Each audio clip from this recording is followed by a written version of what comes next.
Welcome to the Adventures of Adam, and welcome to episode 3 of Podforge. With me, I have two very special guests. On the right side of your screen, Raven Pyros. Quick introductions, let the Yep. people know who you are, Raven. Yeah, I'm Raven Pyros. I made ravenpyros.com, which is a resource for Godforge. All right, and on the left side of your screen, we have Charlemagne. Let the people know who you Hey, are. what's up, guys? Hey, what's up? Godforge content creator. Glad to be here. Hell yeah, and I'm Adam. You guys, if you're watching the channel, you probably know me, but just in case you don't, I'm also a Godforge content creator. It's your first time here, welcome. All right, so real quick, let's just get right into it. Introductions out of the way. I want to hear about your guys' experience in Godforge Alpha 2 or Alpha 1 or both. Just kind of because this is the first time you guys have been on the channel. Let's start with your starters. Raven, who did you start with in Wave 1 and who did you start with in Wave 2? Run us through. Let us know who you played Yeah. with. So in wave one, I chose Lady Zoc, I hope that's the way you say her name. But chose her because uh, one, she looks cool. Two, I thought the bleed would be fun for bosses. Um, if you get to get that stacked up. Wave two, I uh, wanted to just change it up. I did enjoy Lady Zoc a lot. Uh, Yep, good for clearing ways, does the bleed on the bosses. I didn't find that impactful for actually dealing with the bosses though. It was just her. Um, so and wave two, I did Ramses just because I kind of figured out he was faster for clearing out waves early on, and got enough legendaries that I really didn't need to even use them that much, um, after a little while, so I figured just clearing waves quickly was the most powerful in this I think setting. 95% of the Godforge Alpha is just clearing waves. So yeah, it's a pretty good strategy. Are you going to stick with the same strategy going into Wave 3? Ramses again? Um, since you get them drops pretty often, it's pretty safe to start with any of them. I might start Yeah. with one U just to so that I will have started with each one. Yeah, that's cool. Cool. Charlemagne, what about you, man? Yeah, so wave one, I let my community choose who my starter was going to be. So I put out a vote, and it wasn't overwhelmingly, Mhm. but pretty solidly a Ramses pick. And so started with him, was very happy with it, but felt like I needed to give Jacques some level of attention. And so wave two started with Jacques. On level 2 of Two, wave 2, I got and Ramses. Rams. And then at level 10, I got Guan Yu. Two. So, your starter doesn't matter, ladies and gents. That's true. Also, they're all very well balanced. I picked Guan Yu in the first one, who is probably the worst at wave clear. But I progressed just fine with them. And like the difference in the ultimate damage is really the only difference. And it wasn't a big enough difference to like really make a difference.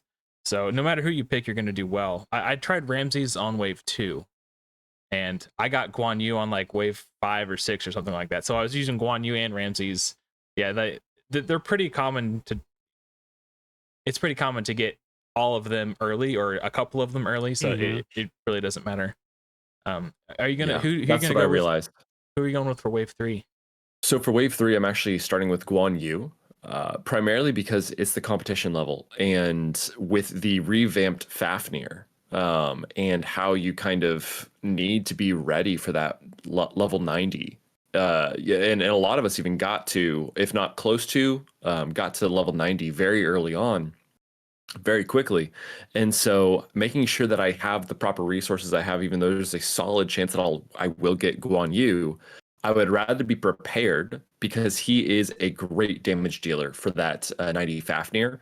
And so I'm going to go ahead and start with him so I can start building him early, start getting, the accuracy I need, the damage I need, just so that everything for that A1 and Drain combo can be ready for that. That's kind of why I'm starting with him. Yeah, I think a lot of people wanted to go with Ramses. That was like their instinct because he's the most similar to Kale, because acids and poisons are very similar vibes. And also when Hell Hades was doing the comparison of all three, he had gear on Ramses but not gear on the other two, so it looked like Ramses just did way more damage. So I think that kind of created a bias in the community on who the best one is. Obviously, there's raw damage numbers, and people, based on the testing, Ramses can do the most, but it's by such an insignificant margin between him and Lady Jacques. But when it comes to boss damage, that enemy max HP can crit, which means it scales off crit damage, and it could also strong hit, and strong hit stack with crits. And between that and if you can get joint attacks in, it's just like bam, bam, bam. Like you're just doing huge chunks, and it's really fast. I do think he's the premium boss killer. Yes, at this point, I don't expect Shishi to be fixed in Wave 3, but for live ops, live game, Shishi plus Guan Yu is going to be great. Yeah, that joint attack with T and allies is going to be nice. So Raven, who was your first legendary in Alpha 2? Let's see. Sphinx. Oh, In Alpha 2 was a nice. Sphinx. Yeah. And so I didn't get her at all the first wave, and so it was fun to get to play with. Yeah. And I really enjoyed it, especially paired that with the Dagonet Okay. passive Yeah. on people. And so then try to just get as much like joint attack and counter attack as possible, since she does the AoE Oh, basic you skill. gave the imprint of Dagonet on Sphinx for the. Okay, I see what you're saying. I thought you said you paired her with Dagonet, but you meant the imprint. Sorry, yeah, the imprint. Okay, yeah, you may have said that. I just to give her didn't click in my head because I'm slow. So that was fun, just getting her to attack as often as possible with the AoE. Yeah, that sounds like a good early carry. Basic skills. And then once I got Hercules, I paired him with that too, just to have multiple people hitting everybody as often as possible. Yeah, that sounds like a legit setup. What about you, Charlemagne? Yeah, so I got Hell at my level 30 drop, and yeah, talk about an interesting character, right? Like lots of fun. I also paired her with the Dagonet imprint because I mean at Wave 2, who didn't do that with any legendary? Me, because I was tunnel visioning everything. I wasn't listening to any. I wasn't reading chat. I wasn't trying to meta. I was just trying to do my own thing. So I was. Oh, dude, no, that went over my head a little bit. Sorry, I didn't mean to no, interrupt. that was actually for once. I feel like that was actually like all my own idea to do that. Now, granted, like I'm not claiming that or anything like that. Yeah, I definitely didn't invent it. Like Hell Haiti was, Simon was saying it. I'm pretty sure on his live stream day one, like, oh, I'm gonna give up my Dagonet for his passive. Like it's not. I wasn't original with it or anything like that. I did put out a short on it, and lots of people in my community were like, "Dude, thank you so much for that short. That really helped me."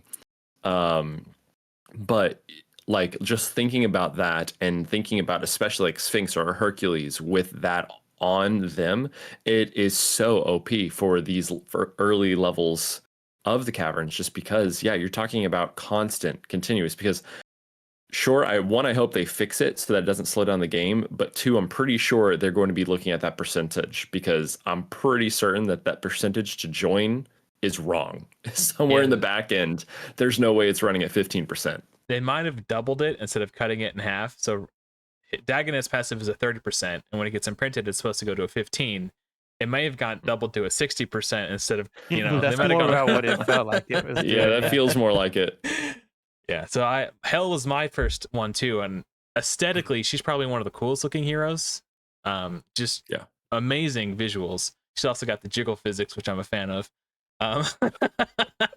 But yeah, so she replaced my Ramses, and then I stumbled into Pengu and Hercules and Sphinx and Horus. So I just, I did the Pengu Herc with Isolde imprints, and then I had the Sphinx and Horus, who were each defenders. So my team was basically invincible. So I just hit auto and just let it go and cleared it while I was working. So it was I pretty much full autoed everything with that team. It was nuts. So I'm gonna try to do something a little different this time around. Who are your guys' like go-to team for climbing? Raven, we'll start with you. Of course, Ramses initially, and then Ramses and Sphinx. Of course, I threw in whoever else I had, but I actually ended up leveling on you up to 60 also, throwing him for a lot of different things just to get some extra hard hits and enemy max HP hits.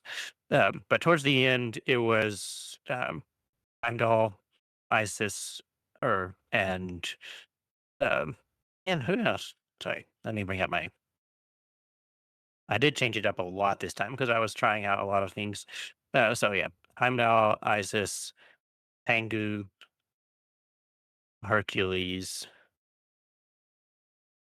For a lot of the waves, I threw in Raw also, just because like another able to hard hit, and I got like 10 of him Oh throughout wow, the lava, and so he was awakened 5, and world's kept trying to strongest go to as draw. strong as I could. Um, I didn't actually, yeah, ultimately wasn't, but I ran Green Knight a lot also. So actually, yeah, that was probably my main thing was Nice. Heimdall, Hercules, Isis, um, Sphinx, and Green Knight.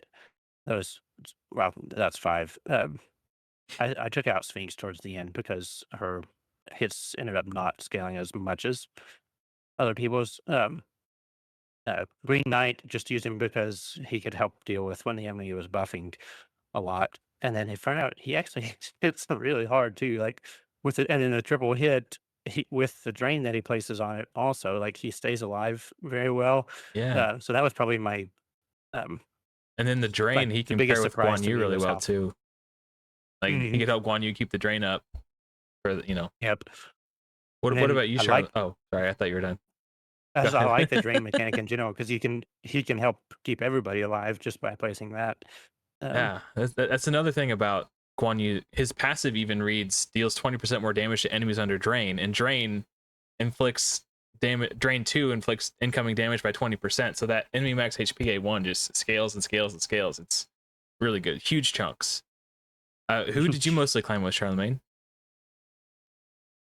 Well, everything kind of is a blur after I got Zeus. Oh yeah, I got to play with him towards the end, and by the end I was like solo farming like 130 and up with like Zeus was fun. Yes. So I think I have some B-roll on my next video coming out of solo farming with Anubis Okay. and solo farming with Zeus.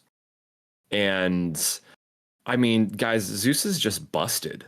I mean, he is He's the king of the busted good. gods. Yeah, yeah. I mean, he is incredible. So both in wave 1 and in wave 2, infinite scaling damage on Zeus in wave 1, broken mechanics. That's what got me 30 billion on Fafnir 151.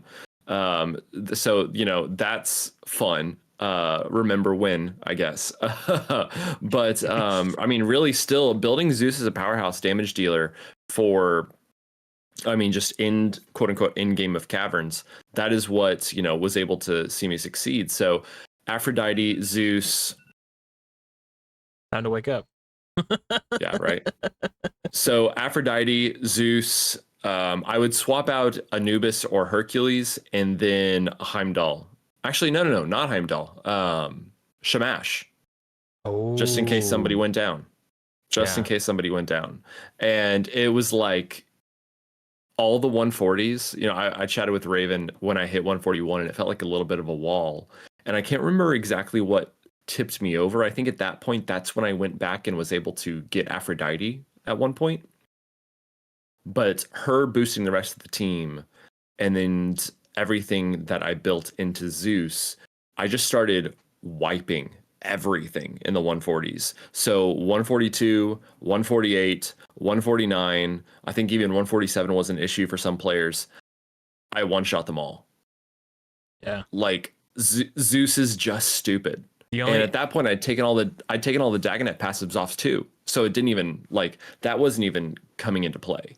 It was, yeah, it was crazy. But I the mean, stupid strong team. the only enemy I had trouble with was Zeus was Green Knight because of his damage reflect passive, so I would just whack him and die instantly. Bro, Avenger set.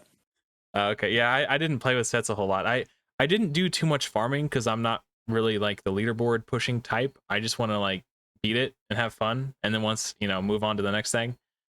So I didn't spend a whole lot of time farming gear and trying to min max my builds for 151. I just that's not my thing. I'm glad that Yeah. it's there for the people who do get a kick out of it, but That's Yeah, that's yeah, not my no, for vibes. sure. And really, the only time I started farming was towards the end because I really wanted to try a good 6-piece set of Avenger. And it just wasn't in the cards for me. Being able to pull, I got like 5 out of 6. And Mm, the pauldrons, no, not pauldrons. The gauntlets, those crit damage gauntlets, man, they continued to they eluded avoid you. my account. Yeah, So but it's funny with no, but to say that I did get lucky and I wasn't even farming for them, just got 2 pieces of Avenger, which also just having lifesteal with two pieces of gear is awesome. That's really nice.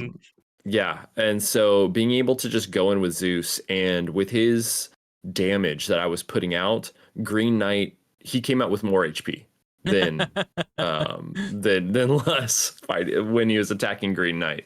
So yeah, no, definitely a huge issue before that build, but once I had that build, putting 2 pieces of Avenger on your damage dealer, a very good damage dealer, makes Green Knight's passive, it doesn't exist anymore. Yeah. I Yep. eventually That I whole must. set is really fun.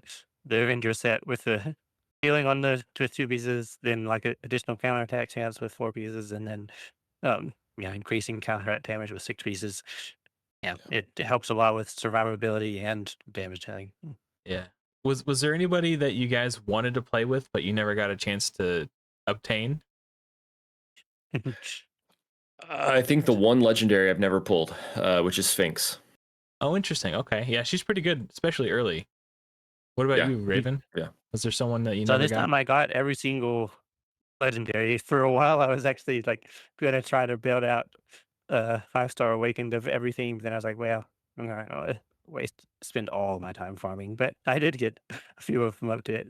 So I had everybody. I didn't really play. I really wanted to at first, but I got both Anubis and Shamash very late, and and actually Quetzalcoatl, um, and they were all 3 ones. So Quetzalcoatl I got to play with a lot in wave 1.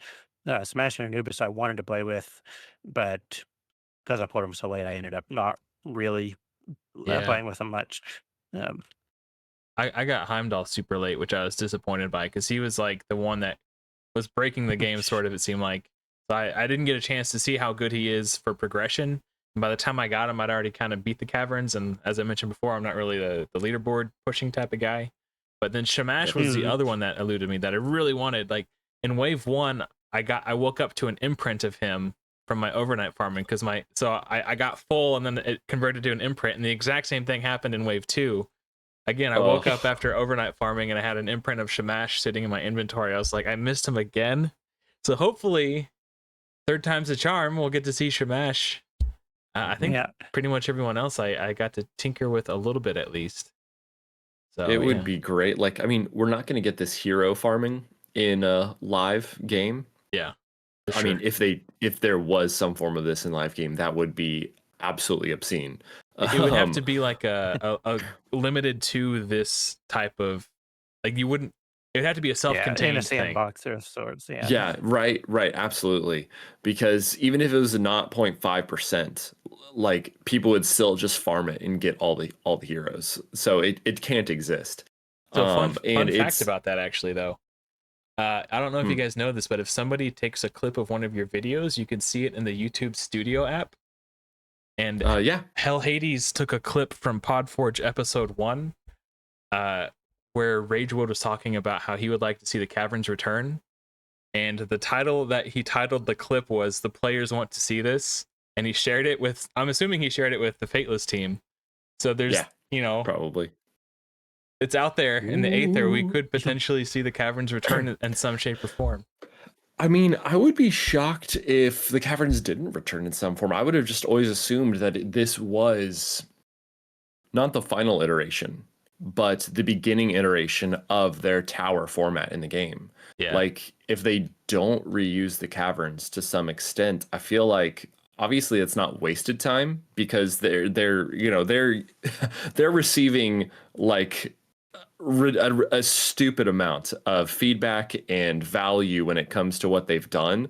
But if I would, yeah, I would just be surprised if they didn't, enhance it in some way to become full Build blown it content. better, Yeah. faster, How I stronger. would like to, They yeah, have the how I technology. would like to see it come back, um, is as like a kind of a limited thing that is in sort of in its own sandbox where you actually can even get all the heroes and stuff, relatively easy and stuff, but they're not added to your account. Like you just have them in that game mode, and it's Yeah. maybe a a month long thing or something like that, and maybe with sort of a challenge like this with leaderboards and stuff, so that it's a way people get to sort of try out some champions and stuff that they don't have.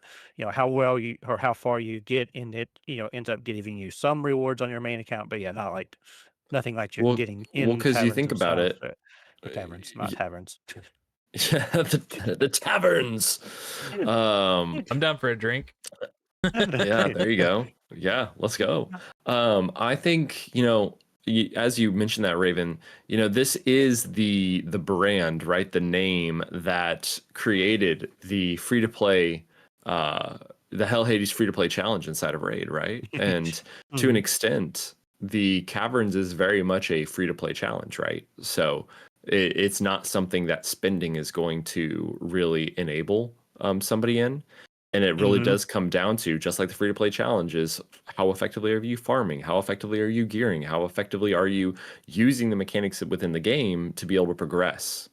And so it would be interesting to combine the caverns and how it exists today, or maybe a slight iteration of it, with the concept of like maybe an annual free to play challenge or something like that, free to play event for the entire community. I think I they could see should that'd be tie cool. it. I think they should tie it to a holiday event. Like pick one holiday out of the year, whether it's Christmas or St. Patrick's Day or whatever, and tie it to that and have it come around like once a year.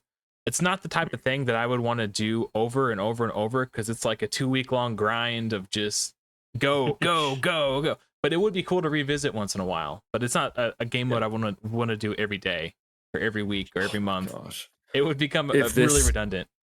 Yes, if this became like a monthly event or like bi-weekly or whatever like that, even if it was shorter stints, it's just like, oh my gosh, my mindset, like my life when I am trying to go through the caverns, it's just like I'm like talking to my wife, I'm like, just so you know, when the game is live, this is not what life is going to be like.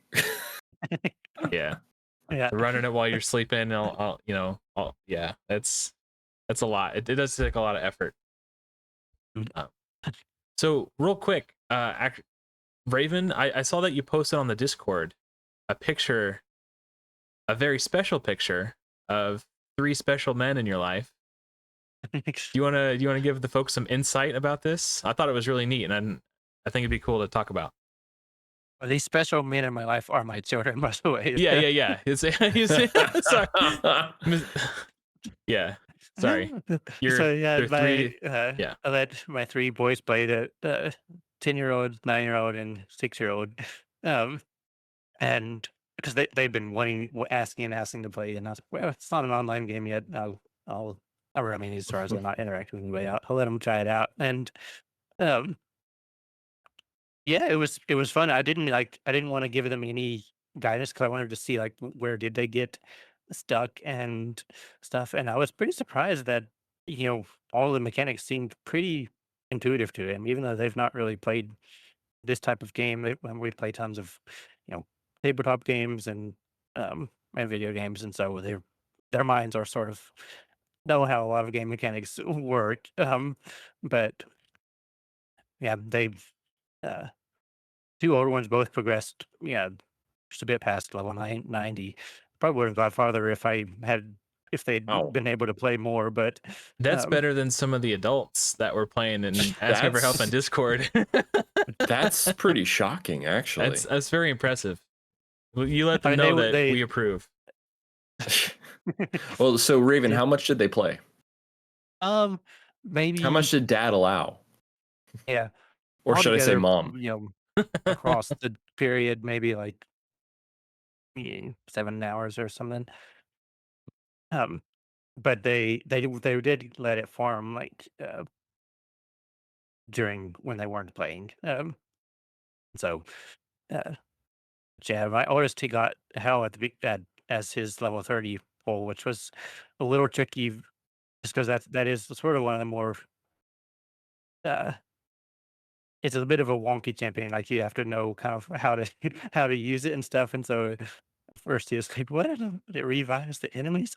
Um, but then as he got to see, and then it kind of, you know, her power really, she gets a lot stronger if you can awaken her. And so he didn't really get to do that. But I think one of the things that was cool seeing is just how, um, I think I underestimated how impactful just this whole Godsmith Legends um, theme is, because it creates like this connection to the heroes that it's like already built in. Like they didn't, in raid or something. If you pull, uh, you know, Bad Nuke or something, Alcazar. like Yeah. there's no like connection to them outside of the game. Like it's up Yep. to raid to build up some kind of caring about that character. Maybe now you can do with Ninja Turtles if you like them, but I was actually going to bring that up later, but but We'll like, get there. We'll get my there.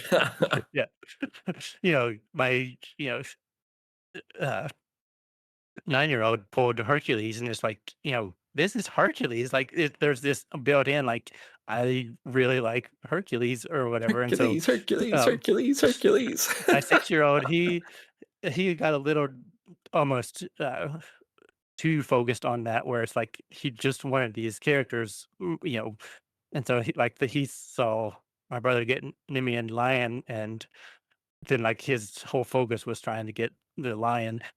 he's got that Like, Pokemon the lion, mentality. like this looks so cool. Um, Gotta catch them all, man.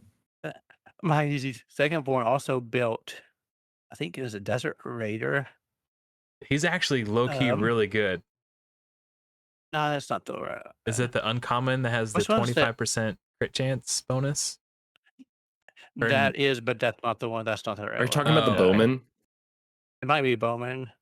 It's one that has like if it kills, yeah, the composite Bowman. Yeah, And so if a target's defeated, it has a 50% chance to grant an extra turn. yeah. And he thought Thing, that was so cool that he dude's actually built busted. him to like 5 stars, um, so that he could, get that extra turn. Um, and he just thought that was really cool that he could get a nudge So and then Raven, and I like keep one off noticing people after another. I keep noticing, Raven, you're checking a resource. What resource are you looking at to look up these heroes? Yeah, I keep looking up ravenpyrus.com. It's a cool Ravenpirates.com, is that the #1 resource for Godforge information? Ravenpyros.com? Yeah, isn't that website. like the best community built resource for It's Godforge? got searching It's a- tools and filters and all kinds of stuff to help you You can, 2-star the you can entire build out your caverns. own teams, check out resources from content creators. Is that the website you're using? Is that You what you're know, I've looking at heard over of there? it. that is what I'm looking at. So. Oh, okay. Just checking. Now, Charlemagne, you Yo, had a similar experience playing with a family member. did. You want to go into that a little bit? Yeah, so by the time that this goes live, my interview with I Am Duck is his channel name. It'll be live as well. So yeah, my nephew, before Open Alpha started, he came to me, and he and I are like basically the only nerds, geeks, whatever word you want to use, in our entire family, in that entire side of the family. So, it was great when I came around and married his aunt. So like he and I were like, oh, my people. Um, but he's a teenager. And he and I have connected over like D&D and video games and all kinds of stuff like that in the past. And when he found out that I was starting a YouTube channel, he was like, you're the coolest uncle ever, which felt pretty good. But then he told me later on that he also signed up for the alpha waves. And he's like, yeah, well, you started a channel and I thought it was cool. So I signed up. I was like, oh my gosh, that's awesome. And he's like, yeah, I'm going to be in wave 2. And I was like, okay, well, what would you feel like? So he's kind of like pseudo like aspiring towards YouTube, right? So he has some ideas, some thoughts on what he wants to do as he kind of like grows up and grows into that scene. And I was like, well, what a great opportunity to just kind of like walk you through and get to see what it looks like for like someone who is also like going through the early stages of growing a channel. How about you and I both play Wave 2? We see, you know, who can get farther and then what our experiences are. And I forget that there's a reason I'm a content creator, just in terms of, you know, the ease of which I step into this realm and are able to like understand mechanics and move forward and progress. But, you know, what I found out was this was his first foray into your hero collector. And he genuinely, like he told me, he used that word, genuinely had fun manualing Godforge. I've been telling everybody, man, it's the best. Yeah, I mean, Adam, you and I talked about it in my video in our collab. It just went live. Genuinely fun. Yeah, go check it out, guys. I got the collab notification with on my phone the Adventures of Adam. right before I called you, yeah. I saw the notification pop up on my phone. It's actually playing right now. Oh. I'm helping your watch time algorithm. Oh, that's over now. Hey, there you go. Oh, there you go. There you go. Yeah, no. So it's you know, it's genuinely a fun game to manual through, I think, on this type of content, right? And I really hope that aside from PvP, I hope that the Fateless team maintains some form of gameplay that is still enjoyable to play manual, because this game is prone to auto, right? Like it is literally an auto playing game most of the time, and I think that's what most players kind of like aspire to, because there's often so much content that they have to play on auto or they can't play it because it would take too much time. I All think... that to say, though, go ahead. Go ahead. Finish your thoughts. You were about to wrap something. You sound like you're wrapping it up. Sure. All that to say, though, is that like playing with my nephew, one, he had a lot of life going on and school starting and weekend things with family and everything like that. So he didn't get to play as much as he wanted to, and he didn't get as far as he wanted to. But seeing him and how he interacted with the mechanics of the game, or even specifically how he interacted with the resources of the game that enable us to learn how to play the game. So like all of like the boss guide and breakdown and hero information, everything like that. He like, when I asked him like, hey, so like, what are you going to do if you get stuck? Like you're on level 60, which he did get stuck at for a time. I was like, what are you going to do? He's like, well, I guess I'm just going to sit here for a long time and read. And he like pulled up the info on the boss. He's like, I guess I'm going to read all of this. And I was just like, okay, respect. Hey, yeah, that's how I do it. It's like, why did that boss just kill me? Oh, when he gets his ultimate, I instantly die. I got to kill him before. That's how I figured it out. I read the kit. Yeah. That's, you know, it's yeah. Props. I mean, reading the kit. Yeah, absolutely. Respect for him. And I was just like, man, you didn't just like go running to like some third party or Discord or YouTube or whatever. He's like, no, I want to figure all this out by myself. And yeah, I feel like that's really rare for his generation, you know? Yeah. You know, I think it's rare for several generations. I wouldn't say it's just his. That's actually a fair point. You know, yeah, I'm not gonna throw any specific generation under the bus. Well, I was trying to give him praise in particular, but yeah, no, like honestly though, truly, like for, you know, as I've come to learn a little bit more about him, and because I've been married for less going on 8 years, and so it's, you know, that's like. Just kind of getting to know him as a teenager and understanding that and what that looks like for like aspirations and attention and ability to like really like dive deep on one thing. Like I forget what that was like as a teenager, as I'm sure we all do. And so to see this like attention to detail and desire to want to grow and all these kinds of things, and what he has said he wants to do in Wave 3 and how he wants to legitimately pick up Godforge when it launches and really like invest. It was really cool to see. Really cool to see. But awesome. He did identify and agree with me that it's not a common thing for his demographic to want to do what he's going to want to do. Yeah. Okay, I'm going to jump back to what we were talking about earlier with the auto farming and the manual stuff. I made a note so I wouldn't forget. So I think what it comes down to is if you're trying to make progression, that's when it feels good to play on manual. You take control and you kick its ass, right? But when it comes to farming, nobody wants to farm something on manual. Like once you've beaten the content, once you've made that progression, you should be able to auto it. That's, I think for me personally, that's why there's a disconnect with Hydra and Raid Shadow Legends. Is I've already beat it. I don't want to auto it 3 times a week every week for the rest of my life. I'm not Manual it 3 times a week. Yeah, exactly. Thank you for the correction. I don't want to manual it because I manualed it the first time and I got the high score. I made that progression. Now I want to farm it, but if I hit auto, it gets like a third of the score because of the stupid mechanics and the RNG. And I think there's a balance to strike there. You know, like yep, and stupid clan, clash and and whatever that made it's it called. necessary. It's like, they turned PvE content into PvP content, and anytime you do that and put rewards on it, there's this peer pressure, and I already disliked Hydra before Hydra Clash came into the game, and that just made me dislike it even more.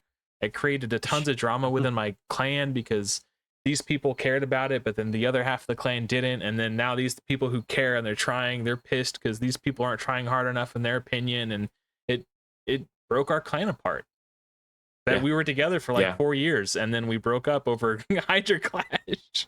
It sucked. These were my friends, man. Like, we were gamers together, and then we just had different. We just had different goals. Yeah, so that was a bummer. Yeah. So I will say a quick tangent on that topic.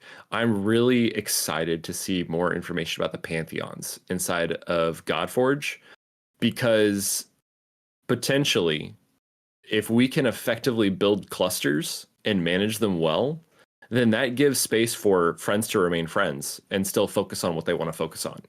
Yeah. So I mean, that's going to be a huge thing. And I know, so just quick shout out, I will be, and like kind of my community will be building out a pantheon. And so that's kind of like going to be a pretty big pillar stone of my channel, and just kind of the name and concept and community of Charlemagne. So if you're looking for something, looking to create basically a gaming environment that pushes back against like the common culture of toxicity in gaming. So looking forward to that. Cool. Yeah, I had considered start running my own clan, because I wanted to just make like a free to play competitive clan, but it's hard to run a clan. I ain't got time for that. I'm trying to be a content creator, like the hours that I work, just balancing all this stuff and then actually trying to play the game. So I saw a clan cluster was advertising that they were recruiting for a free to play competitive clan. So I was like, all right, I'm just going to join this one, let them do all the work. I'm just going to go along for the ride, like hands up. Yep. So yeah. What about you, Raven? Have you got any plans yet for a cluster? It's funny because I've run a raid clan for the past I don't know, 4 years or something. As when I originally joined another clan, then the leader left, and I kind of inherited it, took it over, and at this point, we're largely just it's a friendly place for in-game accounts that are more or less passively playing. um, so if we get our, Demon Lord and Hydra and Chimera clan rewards and stuff, but we don't really push anything. But I think for Podforge, I'll be joining. Maybe Charlemagne even. Hey, there you go. Joining somebody else, because it's a lot of work to manage that well. You're building your site too. Like, you don't got time to manage. That's the thing is, you're gonna have your hands extra full. time that I have, I think is going to be going into that instead of But that's the thing is, every like, game that I do, I want to see the mechanics that you get with running a clan, and so like it's like at some point I'll if I'm not a clan leader, I'll probably make some alt account and create a clan just to try to like explore those, because I always really enjoy like what can I do as a clan leader, because it's fun to see how they've built all that out. But I don't actually want to do the work of managing a group of people. I don't blame you. Yeah. Well, and that's the thing as well. It's right. Like, we don't know exactly what the pantheon and the cluster mechanics are going to be. And frankly, you're right. Like, it's a lot of time and it's a lot of commitment. So like, I will be looking for a lot of leaders, a lot of people who are passionate about the game, who have that just like leadership style, everything like that. to be able to step in and take on responsibilities in this culture of gaming that we're hoping to develop. So I already have like a kind of like a core 5 alongside me ready to like take this on. And so yeah, no, really looking forward to that. And yeah, anybody watching this or on my channel or anything like that, just keep that in mind as we progress through. Hell yeah. Looking forward to it. So speaking of clans and aligning goals and all that stuff, because I do think it's important to make sure that everyone who's in the same clan has the same vision and everyone's trying to get the same thing out of the game. Because if you have different people after different things, then it's a nightmare. But yeah, speaking of all that, I know that Charlemagne, I know that you're a free-to-play player in Raid Shadow Legends. Is that just because that's your style, or is it something you object to Plarium, or are you just always been a free-to-play player in the games that you enjoy? Yeah, so I've never spent a dime on any mobile game of this style. The only money I've ever spent on a mobile game was in COD Mobile, Call of Duty Mobile, and that was just for the one-time battle pass. I saw that you could work your way up to buying the next one without spending more money, spend it one time, and then like just played Call of Duty Mobile when I was playing that game. Every other game I've ever played, any casual, any, turn-based hero collector, anything like that, I've never spent a dime. Never, ever have I. Is that what your plans for Godforge are going to be moving forward? So that has a lot to do with how my channel turns out. So, and that's not to say that I have a channel, I'm a content creator just so I can spend money. That's not what it is. But right now, family, children, responsibilities, life, I don't have the flexible income I would want to have to be able to then go and spend that on a game. When I'm putting food on the table instead, it's hard to necessarily say I'm going to go spend X amount of money on a mobile game. Yeah. So I find myself for the first time in my life wanting to actually support a developer.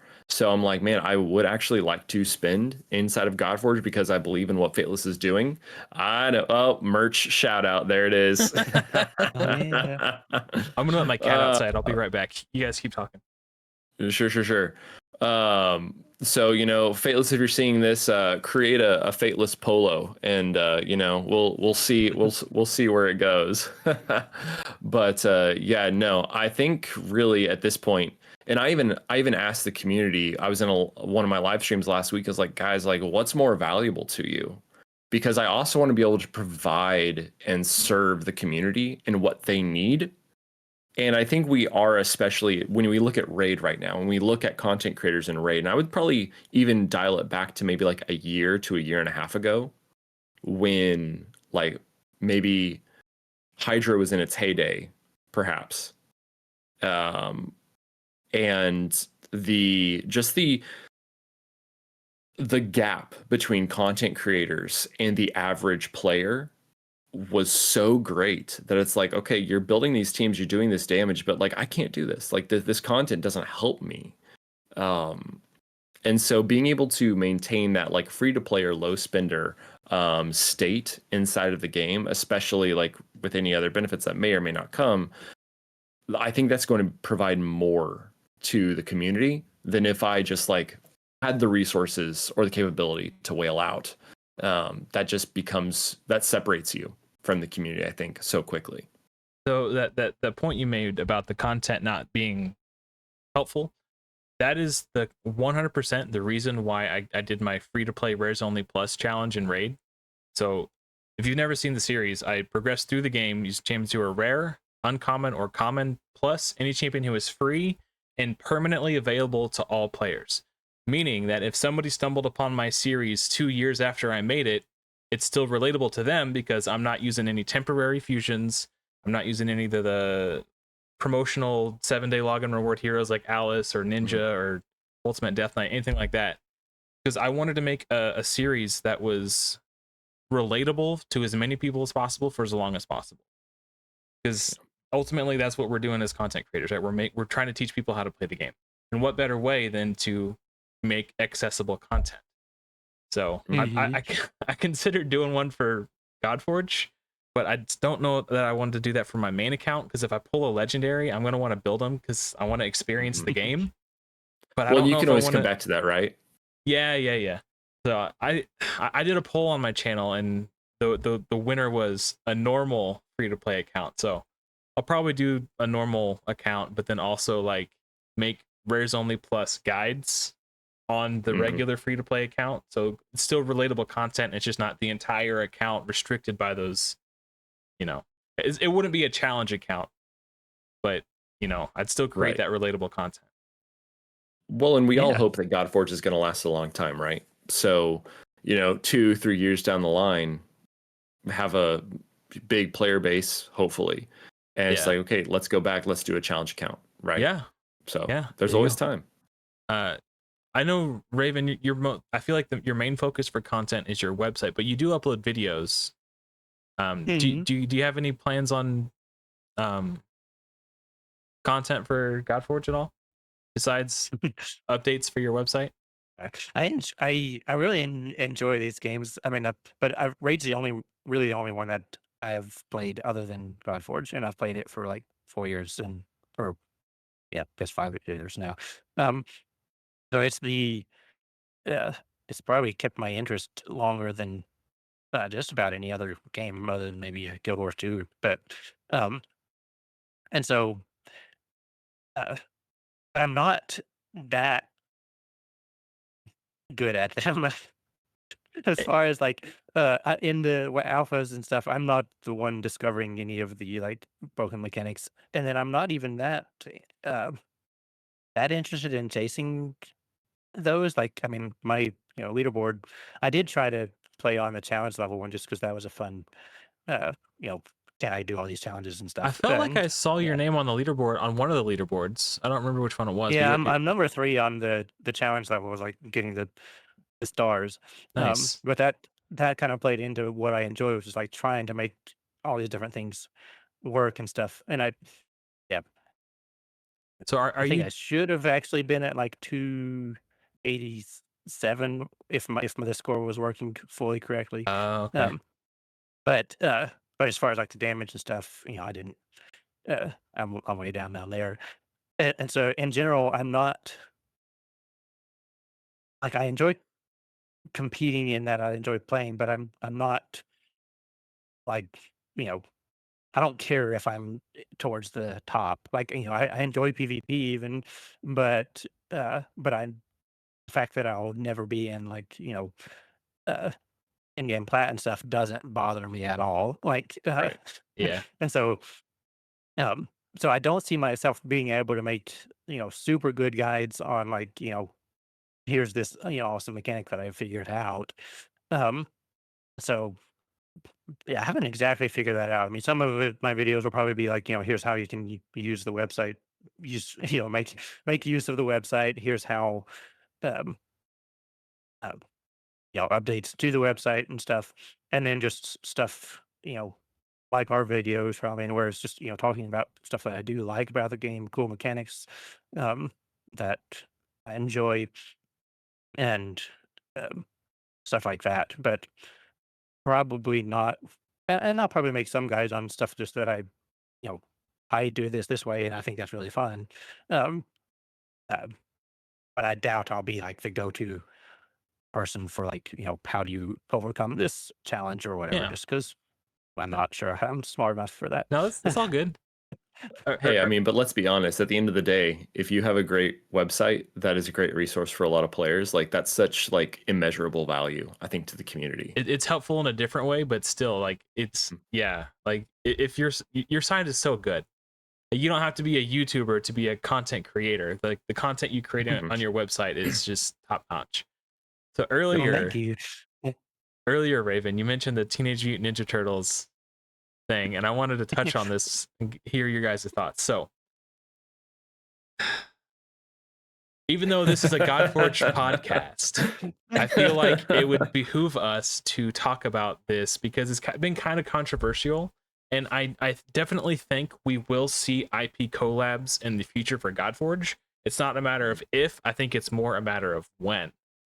And Yeah. there's been a lot of controversy surrounding this Ninja Turtles thing. So I'd like to hear your guys' take on how would you feel if Godforge, for example, did an IP collab with something like Ninja Turtles?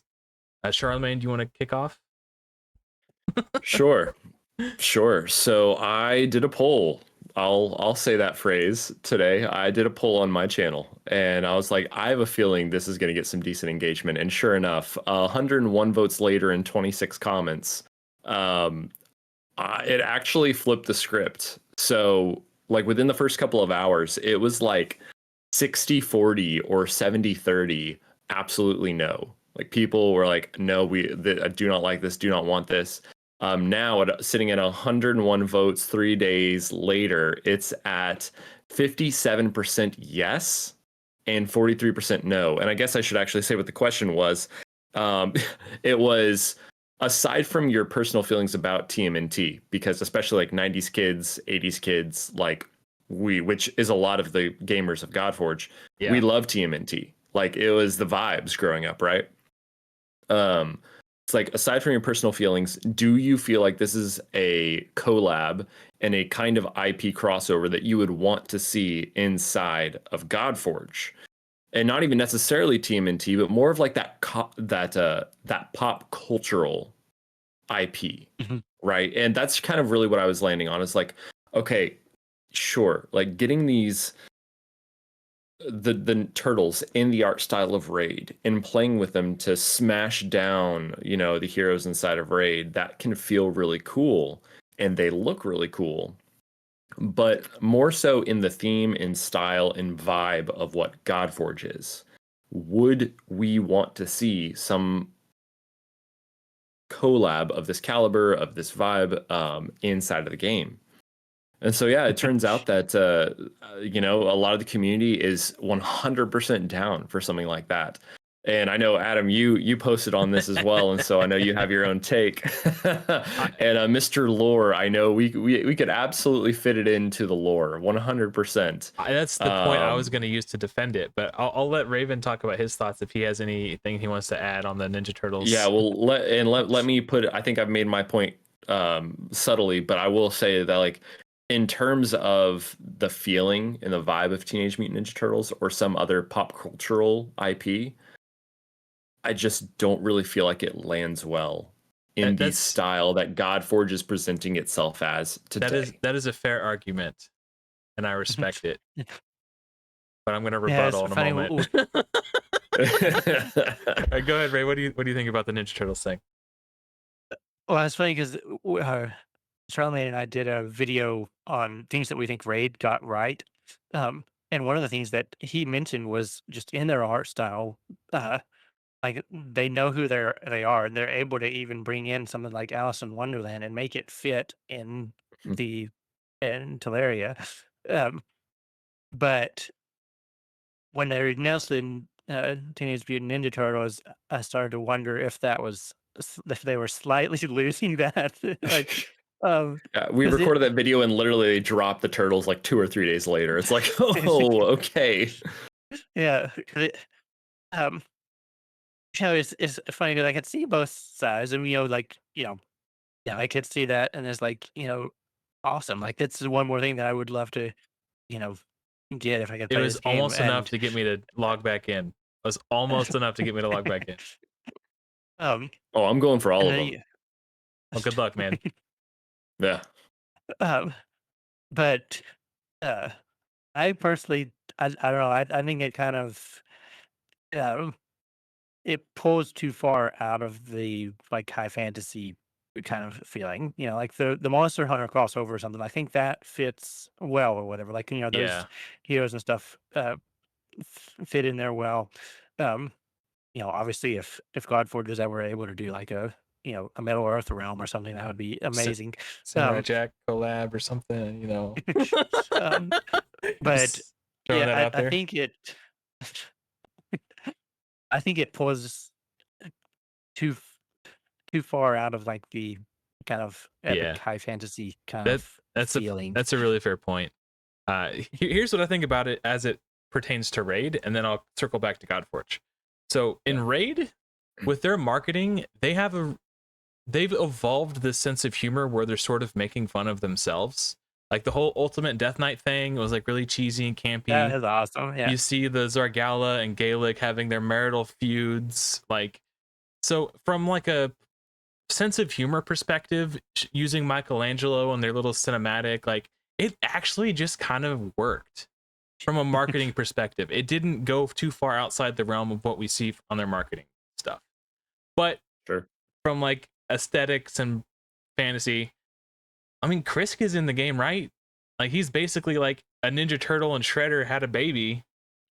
Was, you know, now Ninja Turtles and Shredder are in the game. Like to me, I think it's fine. Now, obviously, I'm extremely biased because I love the Ninja Turtles. And on that note, I'm going to defend why I think it would fit in Godforge, and you could tell me why I'm wrong in the comments. But here we go.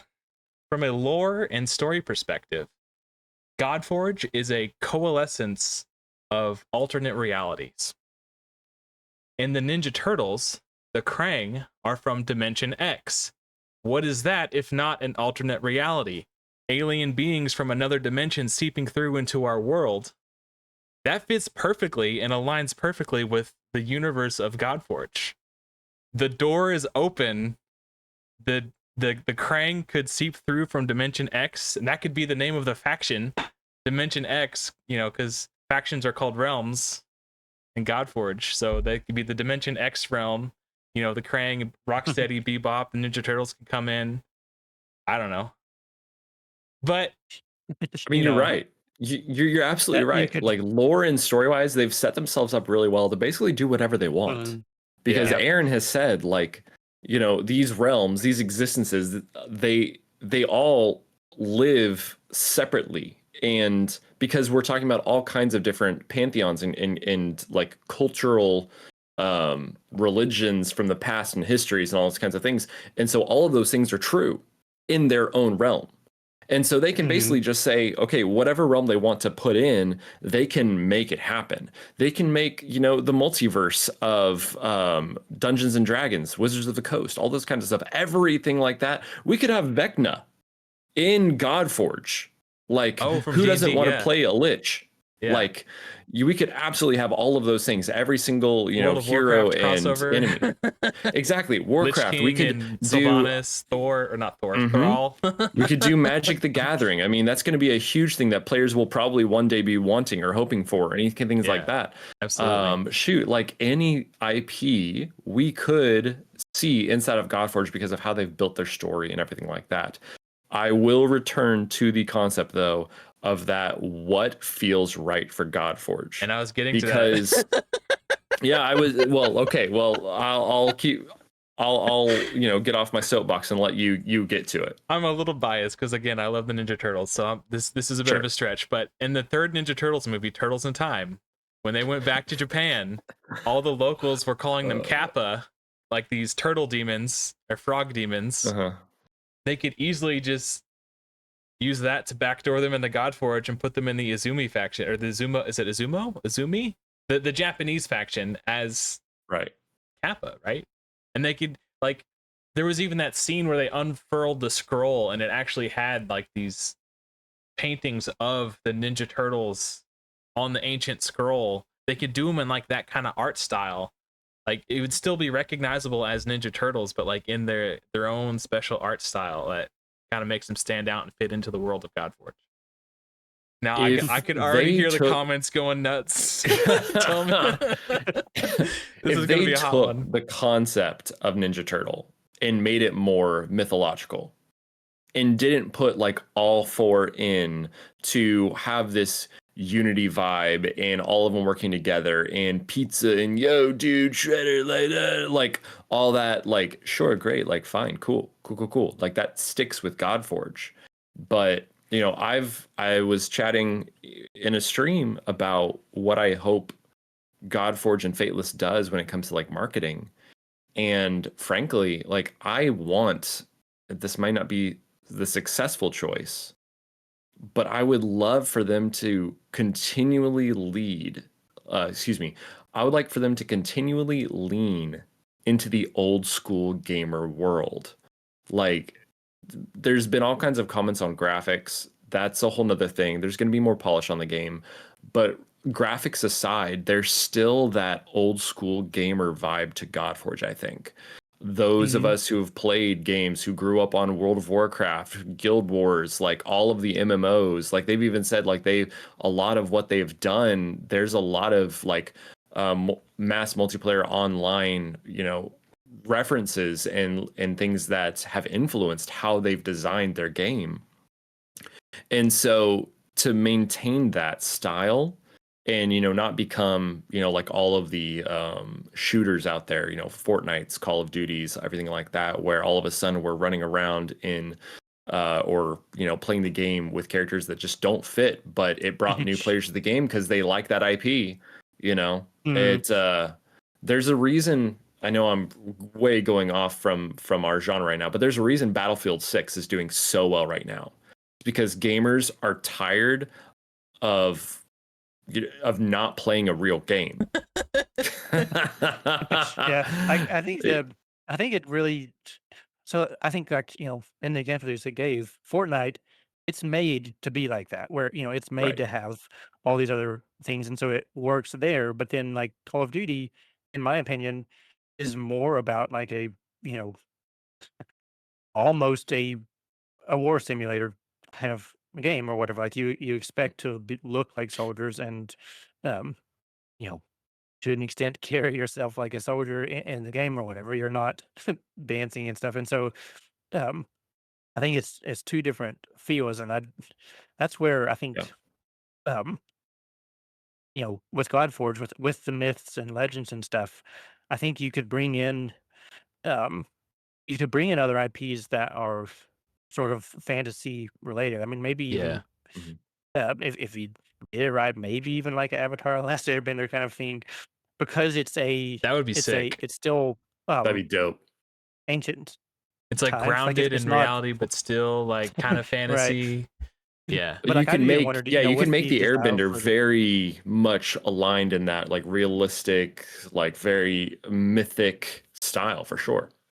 Mhm. Another thing But that then if I think when you pull in modern time stuff, it starts to change the feel of it where, because Ninja Turtles are set in the, modern current day, world. yeah, Mhm. And to me, that sort of is a somewhat significant distinction. I think another reason why I think it works with Raid is the game's been out for 7 years, and the game is kind of a meme, and their integrity is gone at this point. Shill, like, just bring in as many people as you can, try to keep the game alive. It's like I wouldn't want to see something like this in Godforge in the first 5 years of the game, but after Godforge Right. has been out for 7 years and they're just trying to bring people in, Yeah. why not sell out, bring that money in, baby. I mean, But let's especially if they, I mean, maintain they've the said that integrity Godforge for is a their while. first game. Yeah. Like, so if not saying that they move on from Godforge, but they begin to diversify their attention, and begin to grow as a company and grow their brand and everything like that. Like, let's say, somehow MMOs were resurrected in the gaming world and Fateless developed a Myths and Legends MMO. Using the Like, Godforge IP and like transitioning that into, sign me up. yeah. Mhm. I want to see a trading Like, card let me game. grow my channel to be a full-time content creator for that. Like, come Yeah. on. Yeah. Awesome. But yeah, I could see that. Like, if they were to diversify in like 7, 8, whatever, however many years down the road, it's like, okay, well, now Godforge isn't just like the only thing that we are, it's just a part of who we are.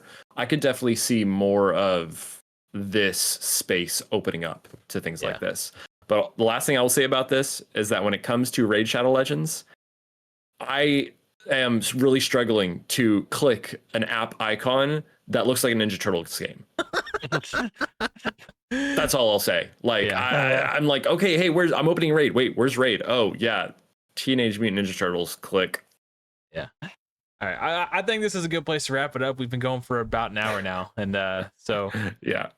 thank you for coming on, gentlemen. It was a really fun chat. I'll have their It was channels fun. linked down below. And thank you so much for watching. Hopefully, I'll see you all in another video soon. But until next time, everyone, take care.